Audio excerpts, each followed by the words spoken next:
Assalamualaikum warahmatullahi wabarakatuh. Pada video ini kami akan mempresentasikan hasil uji praktek tentang gerak pada tumbuhan, pertumbuhan dan perkembangan pada tumbuhan, serta pertumbuhan dan perkembangan pada hewan. Perkenalkan, saya Lilis Ermawati dari kelompok 5 Pokjar Gondang Wetan. Nama saya Zahra Nur Amalia dari kelompok 5 Praktikum IPA. Nama saya Siti Ama dari kelompok 5 Praktikum IPA. Saya Ilvino Diana, anggota dari kelompok 5. Saya Amina Putri dari kelompok 5 Praktikum IPA. Di sini saya akan mempraktekkan tentang gerak seismonasti, niktinasti, dan geotropisme negatif. Gerak seismonasti adalah gerak pada tumbuhan yang dipengaruhi rangsang berupa getaran, sedangkan niktinasti adalah gerak pada tumbuhan yang dipengaruhi rangsang berupa gelap. Alat dan bahan pada gerak seismonasti dan niktinasti adalah tanaman putri malu, kardus, penggaris, dan stopwatch.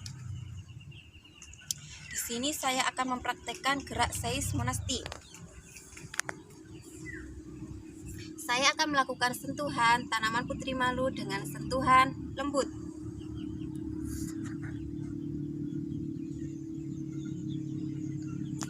Dapat dilihat reaksinya, tanaman putri malu mengatup dengan lambat. Selanjutnya saya akan menyentuh tanaman putri malu dengan sentuhan sedang. Dapat dilihat reaksinya, tanaman putri malu mengatup agak cepat.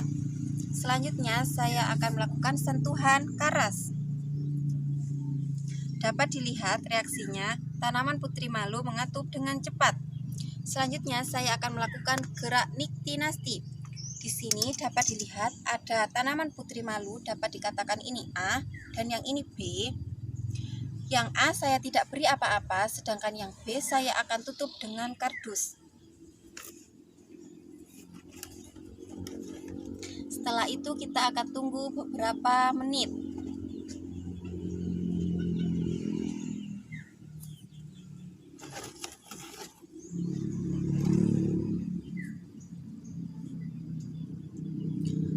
Dapat dilihat yang A ini tidak mengalami perubahan, daunnya tetap terbuka. Sedangkan yang B ini mengalami perubahan, yakni daunnya tertutup. Selanjutnya saya akan melakukan gerak geotropisme negatif. Di sini saya mempunyai 2 gelas botol air mineral. Selanjutnya ada kacang hijau, ada tanah, dan ada air. Anggap saja ini yang A, saya sudah beri tulisan. Selanjutnya kita beri kacang hijau. Selanjutnya tanah.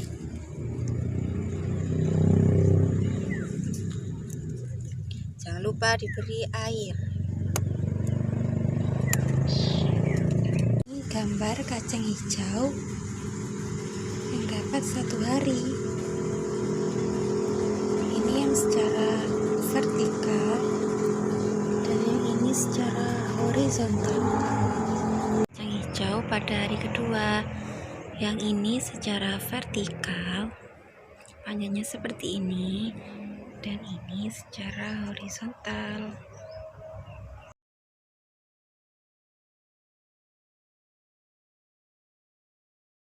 Melakukan percobaan menanam kacang hijau dengan media kapas dan botol aqua.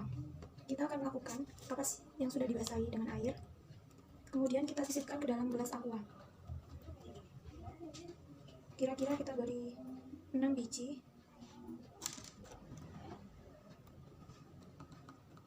lalu kita sisipkan ke dalam aqua.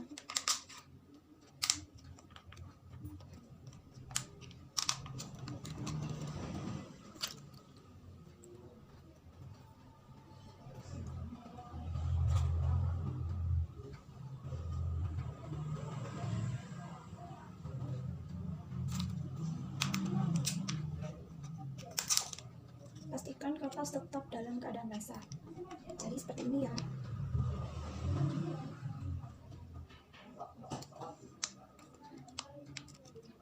Kegiatan ini diamati selama semingguan.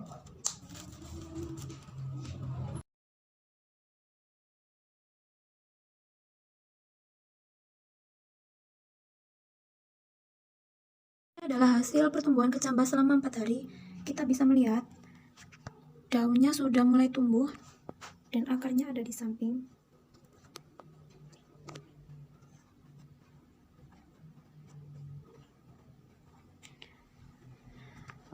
Dari hasil praktikum pada pertumbuhan dan perkembangan dapat disimpulkan bahwa pertumbuhan dan perkembangan organisme merupakan hasil dari pembelahan sel dan pembesaran sel, serta diferensiasi sel.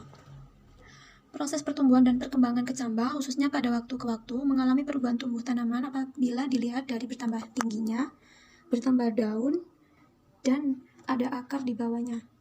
Batangnya juga semakin panjang. Pertumbuhan dan perkembangan tersebut dipengaruhi oleh faktor dari luar maupun dari dalam. Faktor dari dalam merupakan berupa hormon, sedang faktor dari luar yaitu gen, cahaya matahari, dan suhu udara, serta kelembapan udara, nutrisi, dan air.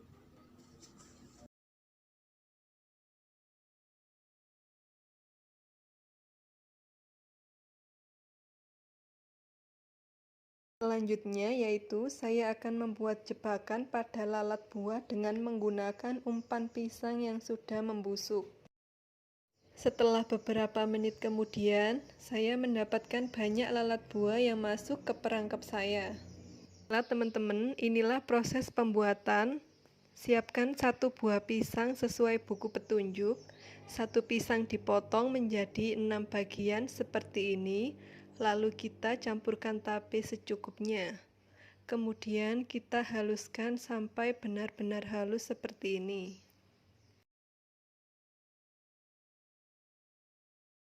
Setelah itu kita siapkan toples.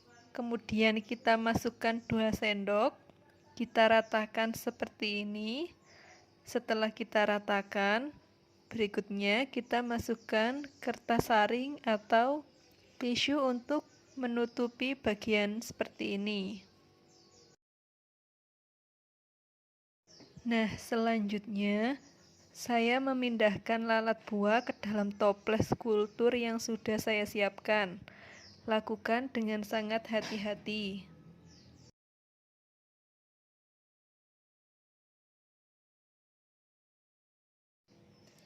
Setelah semua lalat masuk, kita tutup dengan plastik agar lalatnya tidak keluar. Setelah masuk dalam toples, ada sekitar 2 lalat dan 1 lalat yang bisa masuk karena prosesnya agak sulit. Jadi hanya 3 lalat ini yang saya gunakan dalam proses penelitian. Dalam proses penelitian, saya akan mengamati dari hari ke hari sampai hari terakhir. Dari hari ke hari di sini sudah mulai nampak ada telur seperti pupa yang siap menetas. Di hari berikutnya, telur-telur itu sudah mulai bergerak. Kemudian di hari ke-8 sampai 9, telur-telur itu sudah menetas menjadi menyerupai induknya, tetapi masih kecil sekali. Dari sini kita bisa simpulkan bahwa adanya siklus hidup Drosophila sp atau bisa kita bilang lalat buah adalah mulai dari telur berbentuk lonjong, kemudian menetas berbentuk seperti larva, tumbuh membesar dengan berkali-kali menggantikan kulit larva tersebut menjadi pupa, kemudian menjadi imago atau lalat dewasa. Nah, seperti itu tadi video praktikum yang sudah saya buat. Mohon maaf apabila ada kesalahan. Semoga bermanfaat. Terima kasih. Wassalamualaikum.